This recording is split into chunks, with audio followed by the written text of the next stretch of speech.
That's what this test is. It's just a big letdown. It's a total joke. There's middle school kids that can pass this test. This is a DEI fitness test. That's what they should call this, the DEI fitness test. That's how disappointed I am.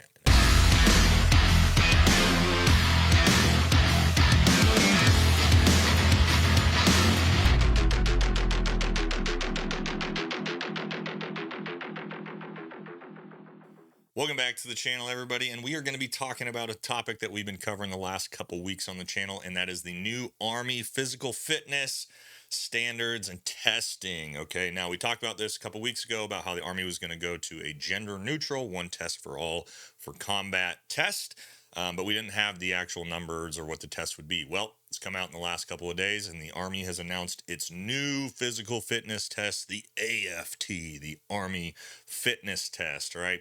And it's very much kind of like the ACFT already was, with a few changes to it. All right, we're going to talk about that today. Now, this test, to put it nicely as possible, leaves a lot to be desired if you're someone who actually cares about standards in combat being upheld.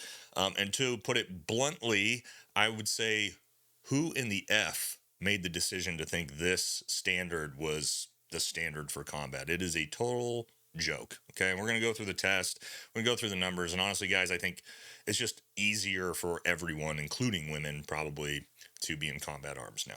A very confusing decision on how this was done. But again, we're going to go through the numbers. All right, we're going to jump right into it. So don't forget to like, comment, subscribe. Follow us on Patreon for more exclusive content. And Munchkin merch is back, restock. Go grab you some. All right, let's jump into it.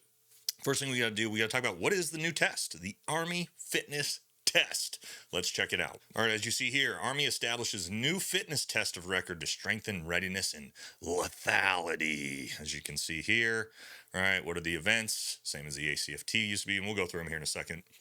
You got a deadlift, push-ups, planks, a sprint drag carry, and a 2-mile run. All right, now, the way I understand this is going to work, this is going to be a new PT test for everyone. For those who didn't know, the Army has gone back and forth trying to figure out if they wanted to have the old Army physical fitness test, the APFT, or if they wanted to have the ACFT.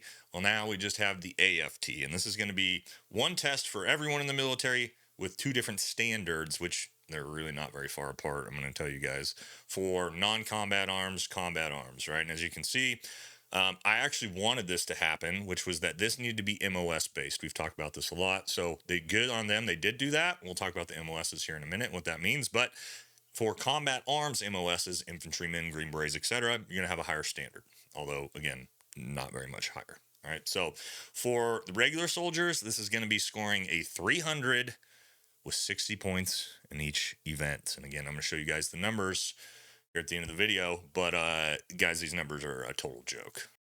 All right, and since we're talking about physical fitness exclusively in this video, we got to give a shout out to our partners over at Tasty Gains Gummies. All right, if you want pre-workout gummies, this is ones to have. Check it out. All right, guys, we're back with our partners at Tasty Gains, and they got a new product, pre-workout gummies. Now, if you're like me, you're trying to get rid of your last vice, which is energy drinks, you need to swap over to pre-workout gummies. Best part about these, they're organic, 1 gram of sugar, give your liver and your kidneys a break from all those energy drinks. 30 servings of this, only 30 bucks, far cheaper than your Red Bull habit. If you're looking for an awesome pre-workout, it's gonna give you all the same effects as your regular pre-workout for a way better price, swap over, try Tasty Gains Gummies. Now let's hit this workout. All right, so now we know what the actual test is for everybody. Let's find out who is it for, what MOSs, and what does this test, the new standard, actually mean for combat arms soldiers. All right, so you can see here, Army makes combat arms physical fitness test sex neutral, drops the ball throw. Yes, so not only do I think this is just easier in general based off of the scoring standards, but also they took an event out of the test. And even though the ball throw might not be the hardest thing in the world, anytime you take events out of a test, not add them to it, it's just going to make the test overall a little bit harder, okay? So again, it comes down here and says that we got a minimum required score for 21 combat-focused jobs. Scroll all the way down here to the bottom and see what those are.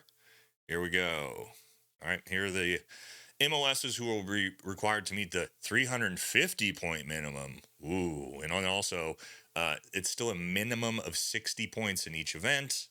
for combat arms. Okay, so you got 11A and level B, right? All your typical infantry based MOSs, engineered MOSs, and then of course into your 180 series, all your Green Berets, and down into here into Cav Scouts and things like that. All your traditional combat arms units, which is good, right? Because if you want to have a combat standard, then it should be combat arms MOSs or soldiers that are doing that. Because why does an IT analyst need to meet the combat arms standard, right? So I'm fine with that. However, the problem is, guys, is what these numbers actually mean.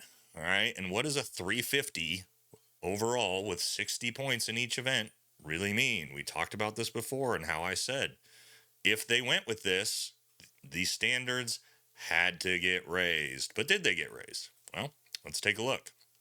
Okay, so we're just going to go through the events on how this works, right? We've talked about it before. Deadlifts, okay? I think this is one of the most important ones when you're talking about being combat fit and combat ready, is being able to pick heavy loads up off the ground, considering your unconscious buddies, probably, right? Very important thing in combat. Drag people to safety, things like that. Okay, so deadlift. Here's the thing, guys.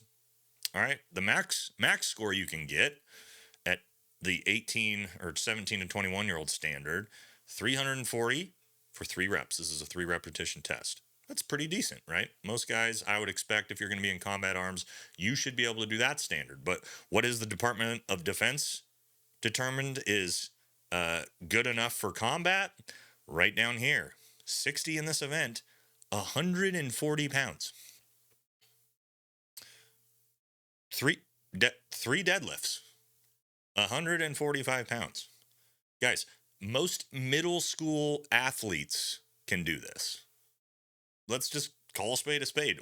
Who made the decision to think the 140-pound deadlift is good enough for combat? This blows my mind. All right, we come down here, and they're all this way, right?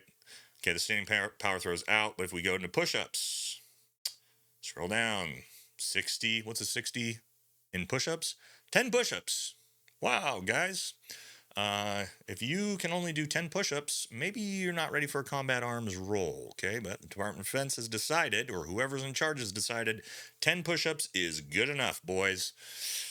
Yeah, not sure. And it's, right, down here again, everything I go to, the 60% tile in these events is a total joke. I'm talking about the vast majority of people out there at home, whether they're veterans or not, in shape or not. The average person who's just in decent shape, just average human being, not military soldier, can easily pass these standards. All right, sprint, drag, carry, a minute and a half for the best score. That's pretty good. And you add a whole nother minute. You can walk that, guys. It's supposed to be sprint, drag, carry. And then we get down, talked about it before, and the most ridiculous one is the 2-mile run test. Okay, the 2-mile run test in the original APFT was actually pretty challenging for everybody. Anywhere from 15 to 18 minutes potentially was the worst you could possibly do on that test. And now they're saying for combat arms roles, you can run a 22-minute 2-mile and pass and be fit for combat. Guys, 22-minute 2-mile. You can walk a 10-minute pace is a brisk walk, guys. I just don't understand who made the decisions that a 350 with 60 minimum in each score was going to be the combat test. Now, 350, now here's the thing about 350, what they're saying is, well, you actually have to score a little bit higher than 60 in different events to be able to actually meet the 350 standard. Yeah, okay, because you can make up points on the run. If you run an 18-minute 2-mile, you just made up plenty of points because you could only do 10 push-ups. I mean, it's actually crazy to me. Especially it just feels like the Epstein files, right, guys, where it's like there's all this big build up and we're going gender neutral standards and we're gonna change the military and we're bringing it back, and then you get the actual results, right? The redacted giant thing that actually has no information in it, right? Big letdown. That's what this test is. It's just a big letdown. It's a total joke. There's middle school kids that can pass this test. There's probably girls that are freshmen in high school that can pass this test, for the combat standards. I don't know, guys. It seems like whoever made this decision is just completely out of the loop, has no idea what actual fitness standards really mean and what they should be. And yeah, I mean, I hate to criticize, but we made this huge deal about how we're getting back to lethality. It's like 10 push-ups and running a 22-minute 2 mile. That's lethal. You could deadlift. You can barely deadlift 140 pounds. That's lethality. I don't think so, homie. I think this was a huge fail. This is going to do absolutely nothing. Maybe at like the absolute most insane, out of shape people who just completely let themselves go. But here's the thing: the APFT. I'm telling you, 2 minutes of sit-ups, 2 minutes of push-ups, and a 2 mile run. The standards way harder than this. Way harder than this. This is a DEI fitness test. That's what they should call this, the DEI fitness test. That's how disappointed I am in it. But let me know what you guys think. Do you think I'm, you know, overreacting? Is this good enough? Are these standards good enough for you to be on the front lines of combat? Well, I'll tell you this, we're going to see a lot more women in combat arms if this is the standard. So we'll just have to wait and see. But that's going to do it for this one. Catch you all on the next one.